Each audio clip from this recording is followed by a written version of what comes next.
Hello guys. सुबह की शुरुआत होती है घर के बाहर टेंट लगने से।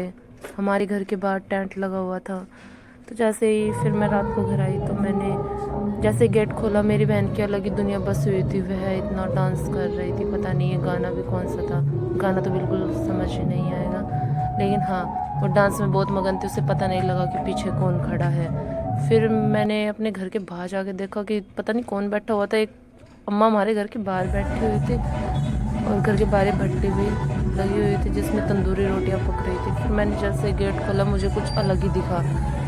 वो आप भी देख सकते हैं। ये बच्चे पता नहीं क्या कर रहे थे। ये कॉपी एक दूसरे के ऊपर फेंक रहे थे, पढ़ने की बजाय कॉपियों के साथ खेल कर रहे थे। और फिर एकदम से पता नहीं इनके अंदर कौन सी आत्मा आ गई, अपने हाथ उठा के ऐसे नाचने लगे। थोड़ी देर तक ऐसे ही चलता रहा। वैसे मुझे पता लग चुका था ये सब क्यों हो रहा है। ये लड़की भी डांस कर रही है क्योंकि बाहर डीजे बज रहा था। क्योंकि हमारे घर के बाहर एक लड़के का बर्थडे था, तो इस वजह से उसके उपलक्ष्य में ये सब कुछ हो रहा था।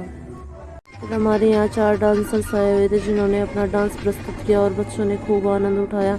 इन्होंने ज़बरदस्त परफॉर्मेंस दी और इनका एनर्जी लेवल बहुत हाई था। बहुत देर तक भी नहीं थके।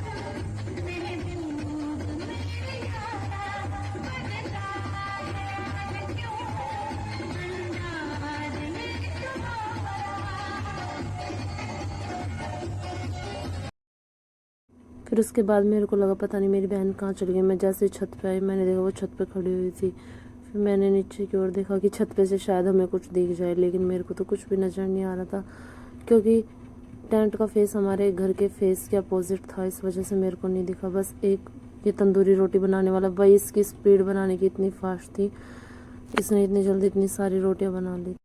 फिर पता नहीं मुझे एक भाई साहब दिखे धरती पे, इतनी ठंड में ऐसे कैसे लेटे हुए थे। पता नहीं ये इनको क्या हुआ था। मैं तो इनको देख के बहुत डर गई। बाकी थैंक यू।